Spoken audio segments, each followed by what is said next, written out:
सावन का महीना चल रहा है और आज हम फ्लैशबैक के पन्नों से यात्रा करेंगे हरिद्वार की।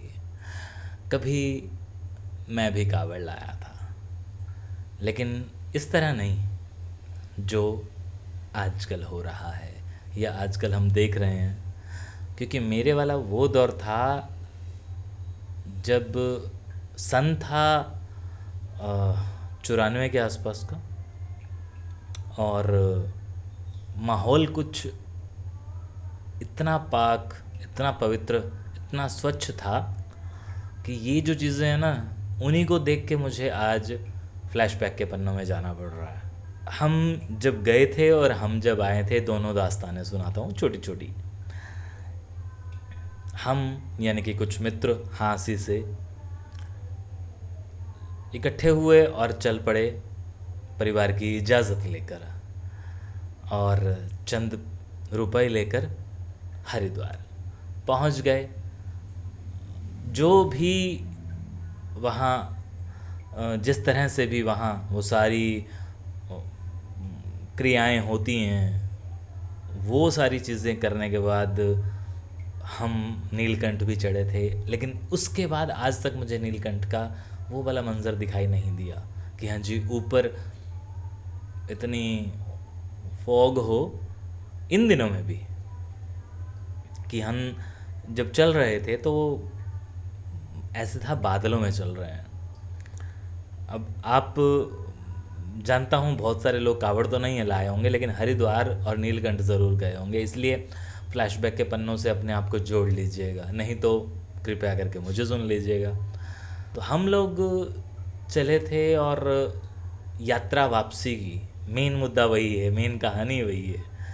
चले तो सभी जाते हैं, लेकिन हम जो ये आते हुए आजकल कावड़ियों को देख रहे हैं, तभी ये चीज़ें याद आ रही हैं।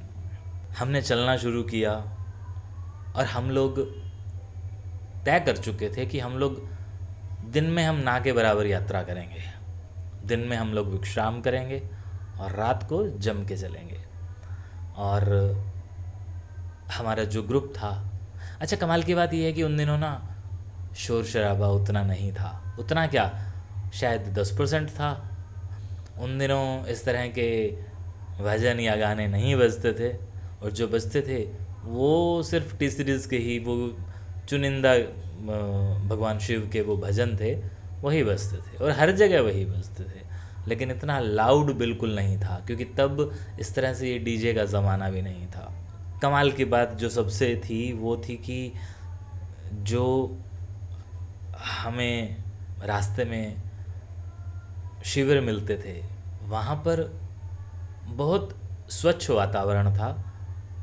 आजकल तो मतलब ये है कि वो लगे हुए हैं, लगाने वाले चले गए हैं, लेकिन वहाँ पे ऑर्गेनाइज़र कौन है मुझे नहीं दिखते हैं। लेकिन वहाँ पे हमारे पहुँचने पर बाकायदा हाथ जोड़कर आसन लगे हुए होते थे, और वहाँ पर हमें कहा जाता था कि आप यहाँ विश्राम कर लें, और पाँव छुए जाते थे। सबसे बड़ी बात जो आज मैं नहीं देख रहा हूँ, क्योंकि आज शायद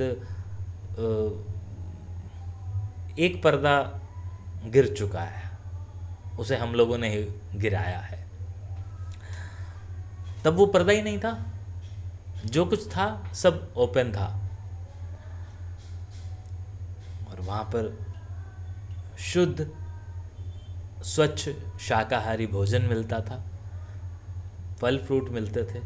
हालांकि हम लोग अपने घर से पूरी तरह से इतने सक्षम होके गए थे कि बेवजह के शिविरों में नहीं रुकेंगे, और जहाँ रुकेंगे वहाँ कुछ ना कुछ ज़रूर उस गले में डालेंगे, और वही हमने किया। और वैसे भी हमारा तो ये पहले से तय था कि हम लोग दिन में होंगे ही नहीं, हम तो रात को चलेंगे। जिन लोगों को शायद अब ये लगता है कि वैसी कावड़ नहीं है, वो अकेले ही चले जाते हैं, वो लोग दिखते ही नहीं हैं। वास्तव में जिन्हें कावड़ लेके आनी है चुपचाप ना, वो इस भीड़ का, इस समूह का हिस्सा ही नहीं है। आज जो वातावरण है, घटनाएं आजकल आप देख ही रहे हैं। एनीवे, हम फ्लैशबैक के पन्नों में चलते हैं। रास्ते में मेरे भी कुछ ऐसे रिश्तेदारों के शहर आए, बिल्कुल शहर के बाहरी रास्ते पर वो मुझे मिले। जो भी उनकी आस्था थी भोजन करवाने की या फल फ्रूट देने की या दवाइयाँ देने की, वो सब उन्होंने दी। और हम लोगों ने वो जो देखा, मैं फिर बार बार ये बात इसलिए कह रहा हूँ कि अभी ताज़ा तरीन पिछले हफ्ते सावन का जो पहला सोमवार था, मैं खुद हरिद्वार था, क्योंकि उससे एक दिन पहले गुरु पूर्णिमा थी।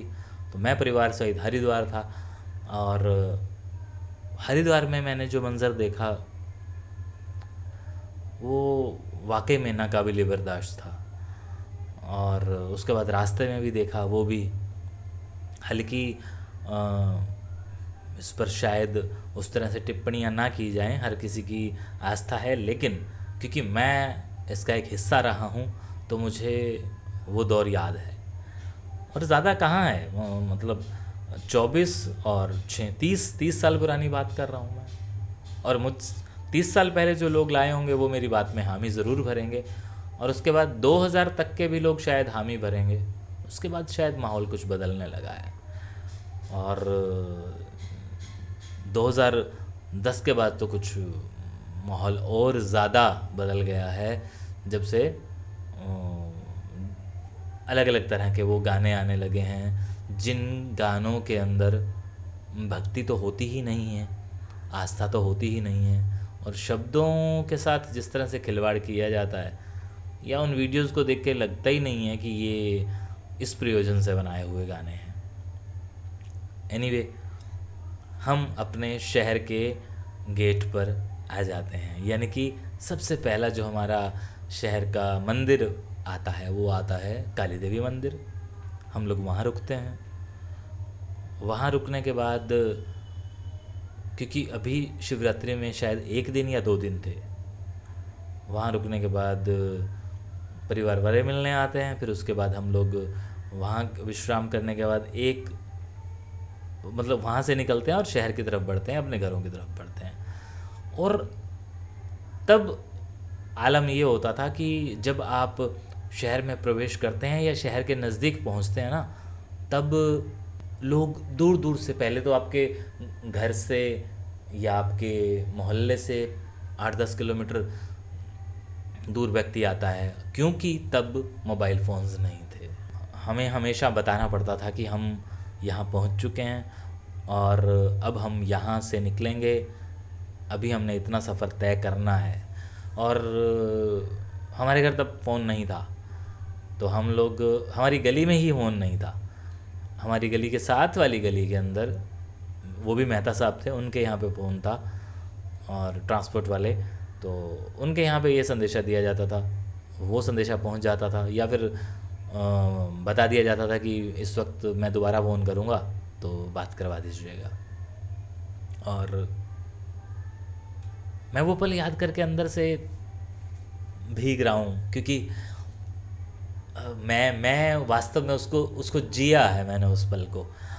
और तब हम आ गए अपने घर के नज़दीक वाले मंदिर में, वहाँ आके रुके। और वहाँ आके रुकने के बाद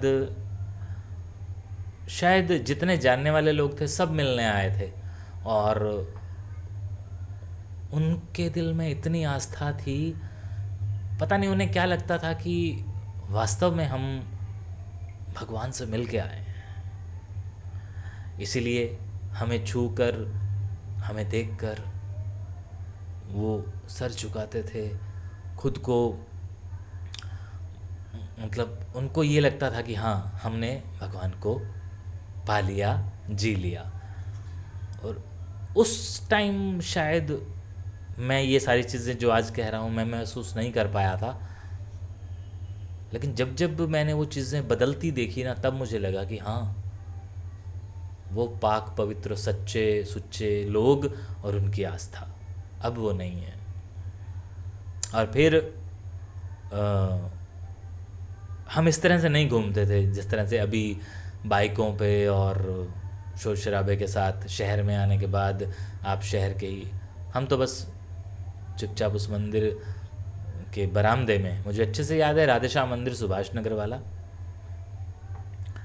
बरामदे में बैठ गए थे। और वहीं पर मिलने जुलने वाले आ जाते थे, क्योंकि ये था कि हाँ, जो कावड़िया होता है ना, उसे अपने घर के साथ वाले बिल्कुल लगते हुए, जहाँ से वो बचपन से जा रहा है, जहाँ उसकी आस्था है, वो वहीं अपना पहला जल चढ़ाता है। तो मैंने भी सुभाष नगर राधेश्याम मंदिर में अपना शिविर लगा लिया था कि मुझे तो यहीं जल चढ़ाना है।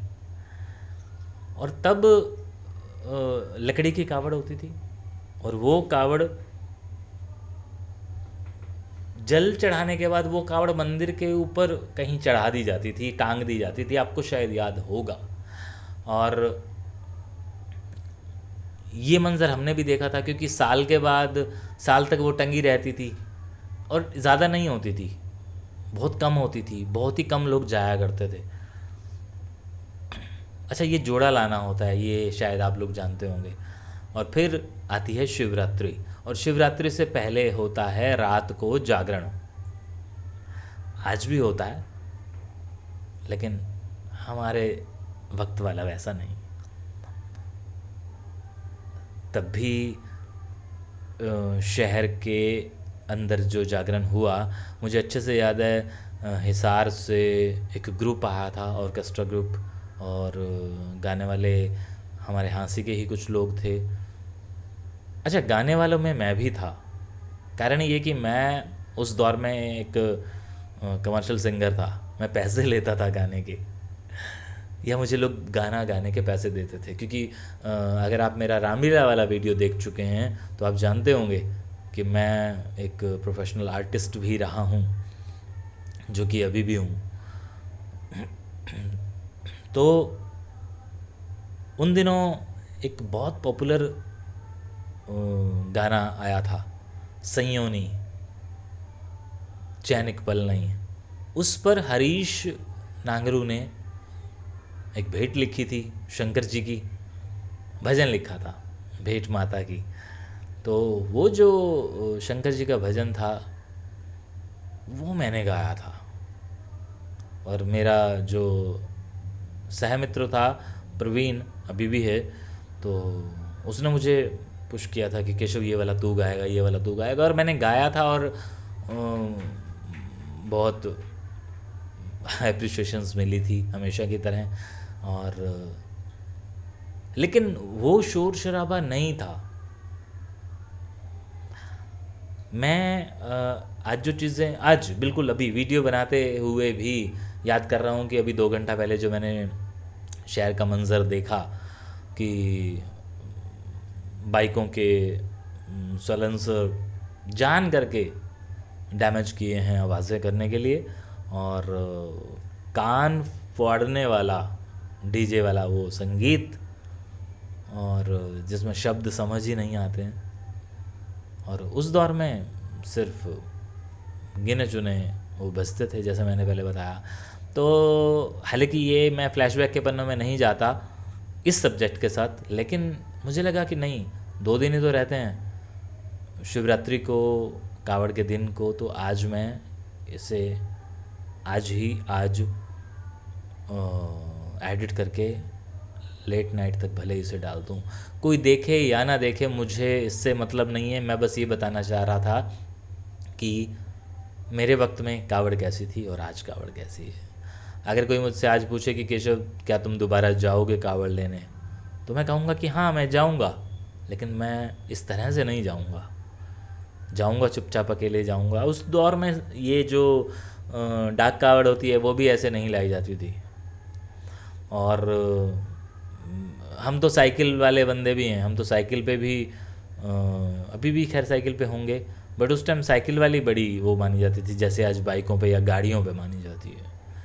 ठीक है, अभी मैं रास्ते में देख रहा था कि अपने शरीर से भी डबल पानी, यानी कि जो जल है, गंगा जल है, वो लेके लोग चल रहे हैं। वो समझ नहीं आता क्यों, बट एनीवे मैं उतना ज़्यादा कंपैरिजन वो नहीं कर रहा हूँ। बस इतना है कि हाँ, मुझे याद आया कि हाँ, फ्लैशबैक के पन्नों से मैं आज हरिद्वार की यात्रा करूँ। और मेरी बातों को शायद आपने सुना हो या ना सुना हो, लेकिन मेरे पीछे जो मंज़र हैं उनको आपने ज़रूर देखा होगा, उनका आनंद लिया होगा, और हरिद्वार की यादों को ज़रूर अपने परिवार के साथ बिताए हुए लम्हों को याद किया होगा। और वैसे अगला मेरा वीडियो ऑलरेडी रेडी है, पहले से तैयार है, लेकिन मैं वो अपलोड नहीं किया। सोचा कि नहीं, पहले ये कर लूँ। और बचपन में आपने कभी चोरी की है? चलिए, शुक्रिया।